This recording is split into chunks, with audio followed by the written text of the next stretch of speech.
Si tu as déjà eu à demander le visa pour un pays de l'Union européenne et qu'on t'a refusé, c'est-à-dire la France, la Belgique, l'Allemagne et tout ça, ou l'Italie, on t'a refusé. Même si tu t'apprêtes même à demander un visa et que tu ne sais pas comment faire et que tu as peur d'un rejet, je pense que tu dois regarder cette vidéo. Parce qu'en regardant cette vidéo, ça va pas te dire comment faire pour obtenir le visa, mais ça va te dire pourquoi est-ce que tu peux obtenir un rejet. Ça veut dire quoi? Écoute la vidéo, ce n'est pas au Cameroun peut-être, mais c'est une vidéo en Afrique parce que qui concerne les Africains qui veulent absolument voyager, donc partager. Regardons, on se retrouve tout à l'heure. Et vous accueillez cette année, je crois, j'ai plus les chiffres, mais cette année, vous avez accueilli à peu près 700 000, un peu plus de 700 000 visiteurs français. Oui, et on n'a pas fini l'année, j'ai des chiffres encore de juillet. Donc c'est quand même très important, ces échanges-là. Donc nous, on participe à cette dynamique, mais il faut le comprendre que chaque État, la Tunisie en premier lieu, la France, on a des considérations à la fois sécuritaires et migratoires. Et pour moi, là-dessus, tout le monde est égal. Je le redis. Je l'ai dit de façon un peu brutale à certains de mes interlocuteurs. Moi, je suis issu d'une culture laïque républicaine. D'accord?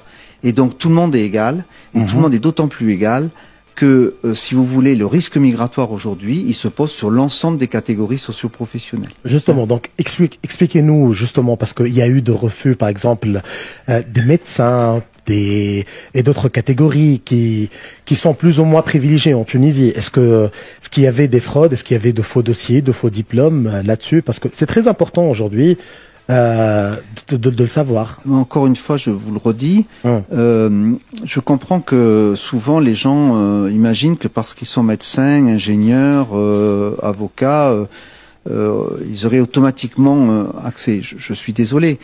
Comment on choisit comment on délivre? On choisit de délivrer un visa. D'accord. Bien sûr, il faut avoir un dossier complet. D'accord. Mais il faut avoir aussi un dossier honnête. Il faut qu'on puisse prouver qu'on a les moyens de passer son séjour en France. Vous savez comme moi que malheureusement, un certain nombre d'avocats, de médecins, pour ne citer que ces deux professions, ont des fois de temps en temps des problèmes financiers. Et souvent, je vais vous dire le fond du problème. Souvent, pourquoi nous ne donnons pas de visa? Il y a un certain nombre de catégories socio-professionnelles en Tunisie qui, pour des raisons qui leur sont propres, ne veulent pas divulguer leurs revenus. C'est leur choix. Mais le problème, c'est que si nous, on n'a pas d'éléments dans le dossier est incomplet. Donc on est obligé administrativement de ne pas considérer ce dossier complet et dans le doute, on le refuse ou bien on va donner un petit visa, un visa de court séjour. De court séjour. Donc là, quelles sont les conditions pour obtenir justement un visa touristique pour la France? Pour un auditeur de Mosaïque FM qui a un citoyen, une citoyenne tunisienne qui aimerait bien visiter Paris, voir Marseille, voir Lyon. Donc, quels sont justement, si on fait le portrait ou bien quels sont les éléments d'un dossier fiable? Je vous l'ai déjà dit. Déjà, il faut que le dossier soit complet, mais c'est pas suffisant. J'ai beaucoup de gens qui m'écrivent en disant mais bon sang, vous m'avez refusé mon visa, le dossier est complet. Oui, le dossier est complet, mais parfois le dossier il est pas honnête. C'est-à-dire qu'on a des réservations d'hôtels, alors qu'on sait très bien qu'ils vont dans la famille. Pourquoi mentir? C'est tellement facile d'obtenir un certificat d'hébergement. Faites votre dossier correct. Quand vous rentrez en Tunisie, la police de l'air vous demande dans quel hôtel vous allez résider. Justement. C'est pas un problème de contrôle de la personne, c'est un problème de sécurité. Si un jour, par exemple, on recherche cette famille, si malheureusement l'hôtel brûle, etc., on a besoin de ces informations en termes de sécurité. Nous, on est dans le même cas. On a besoin de savoir où vont les gens. Ils vont chez nous, on a besoin de le savoir. Mais qui ne mentent pas. Qui nous disent, on va voir la famille, notre famille est à Marseille. Moi, j'ai des gens qui montent des dossiers dans le mensonge. Et donc, on ne peut pas faire confiance et à partir de là, on a un souci. On a la question des ressources. Il faut que vous soyez capable, vous dites que vous allez passer un mois en France ou un mois en Europe, il faut que vous ayez un minimum de ressources. Or, on voit très bien qu'on a un certain nombre de profils, de personnes qui sont parfois sans profession, qui en tout cas ont peu de ressources, et on s'interroge sur leur capacité à vivre sur place. D'autant plus qu'elles nous ont pas dit qu'elles avaient de la famille qui les prenait en charge, vous voyez.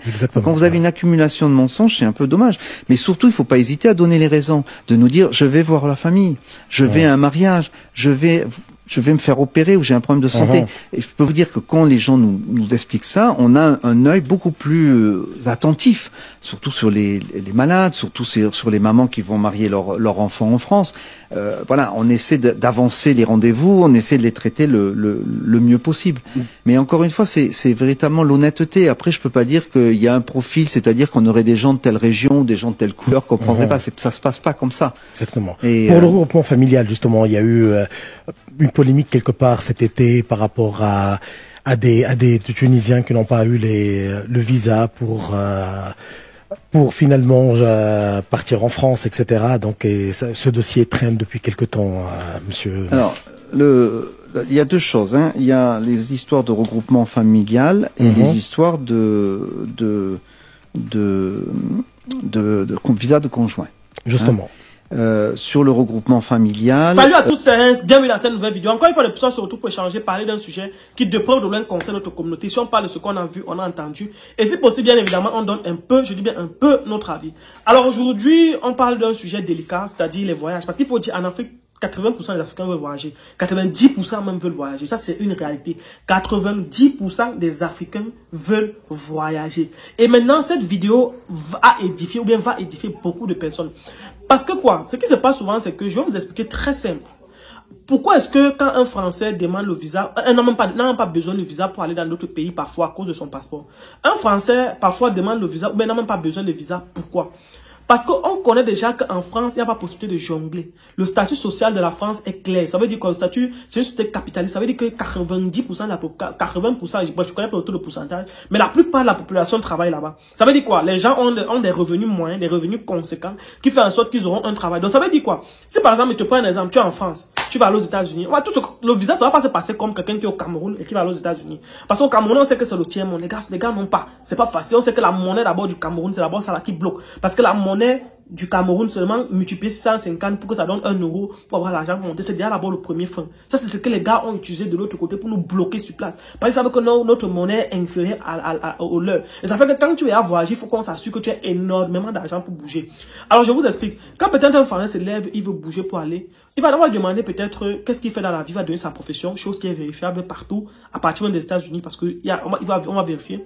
On va lui demander qu'est-ce qu'il fera. On va lui demander l'état de ses revenus. Il va dire peut-être que voilà, j'ai tel nombre de revenus. Et même s'il n'a pas l'état des revenus, il a la possibilité d'avoir des découvertes. Découvertes, c'est genre, il part à la banque, il fait un prêt pour financer peut-être son voyage. Donc ça veut dire quoi? Si quelqu'un décide de voyager peut-être pour aller faire un séjour aux États-Unis ou n'importe où, il peut se préparer même sur 4, 5, 6 mois. Il économise même 2 000 euros, même 1 500 euros, même 1 000 euros chaque mois. Sachant que s'il quitte ici pour aller peut-être aux États-Unis, ça peut lui prendre peut-être pour un séjour peut-être de 2 semaines, ça peut lui prendre peut-être même 5 000, 6 000 euros. Et du coup, il compense ça parce que là maintenant, quand il va demander le visa, il donne parce qu'on sait qu'il sort d'un pays où il n'a pas faim, il ne souffre pas. Du coup, ça c'est les conditions qui font en sorte que vous allez voir un Français n'aura pas trop souvent les problèmes de visa pour aller au Canada. Si on refuse le visa à un Français, ça veut dire que c'est un Français qui n'a pas un statut social normal. Ça veut dire qu'il n'a pas suffisamment de revenus. Parce qu'un Français qui a les revenus normaux, qui est au niveau de tout le monde là, s'il demande le visa pour aller à n'importe quel pays, on lui donne parce qu'on voit ses revenus, on juge qu'il peut vivre de l'autre côté. Maintenant, revenons dans le contexte du Cameroun. Dans le contexte du Cameroun, je vais vous expliquer à qui on donne les visas au Cameroun. Au Cameroun, on donne les visas aux gens que, quand on étudie leur bulletin de paie sur 2 ans, on se rend compte que c'est les gens qui ont une vie stable, une vie normale. C'est-à-dire, si tu es au Cameroun et que quand on fouille ton relevé de paye, on voit peut-être que tu as tout 500 000 par mois. Dans des 500 000 que tu touches par mois, tu dépenses peut-être 300 000 pour toutes tes charges et tu épargnes 200 000 chaque mois. Et on se rend compte que si chaque mois tu épargnes 200 000, sur peut-être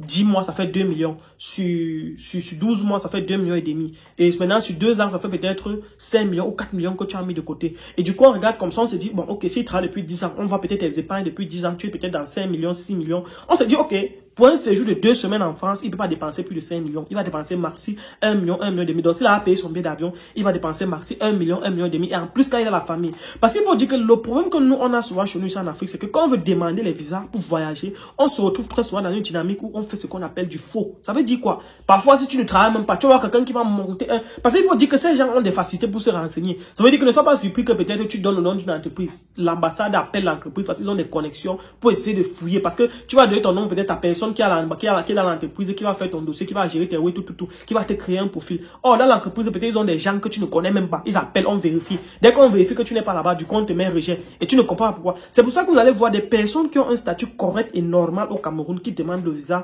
seulement même pour 2 semaines. C'est que celui-ci travaille, il a au moins 400 000. Il a une famille à nourrir, il a des charges, il a des enfants, il a peut-être 1, 2 enfants avec une femme à charge. On sait qu'il a demandé la permission au travail.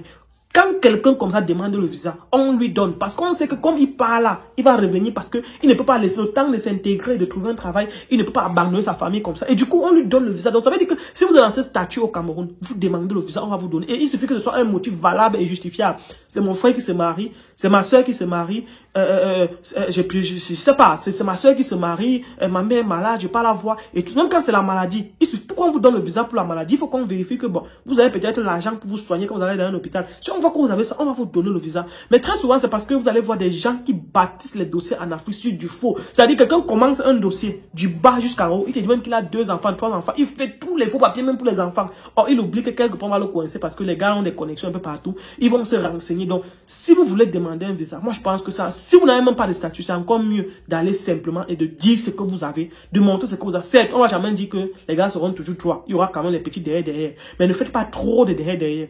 Parce que quand vous montez un dossier sur le derrière déjà, soyez-en sûr que, parce que déjà, quelqu'un qui est célibataire, on peut facilement lui donner le visa parce qu'on sait que si tu pars, tu vas caler. Mais quelqu'un qui a une famille, on peut facilement lui donner le visa parce qu'on sait que tu ne vas pas te lever, tu pars, tu abandonnes ta famille. Parce que ça, c'est une réalité.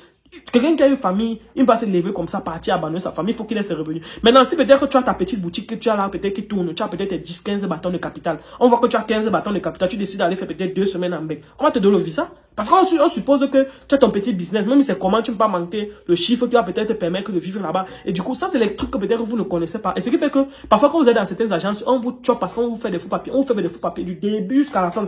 Et quand vous êtes dans certaines agences de voyage, on vous fait des faux papiers du début jusqu'à la fin. Et quand ça arrive là, devant, ça cuit. Mais sachez que si tu es une personne au Cameroun, tu as ta petite boutique qui tourne dans 15, 20, 30 bâtons là. Tu as tes petites activités qui tournent. Tu as tes petits revenus, tu as ta famille stable, tu as tes enfants. Mon ami, fais ton dossier normalement. Prouve les fonds que tu as. Prouve que tu te débrouilles, que tu as tes trucs. Montre tout.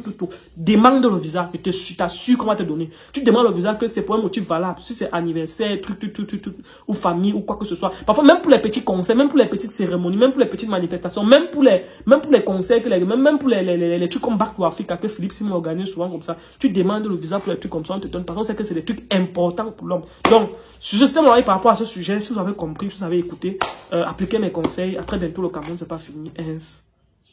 Ciao.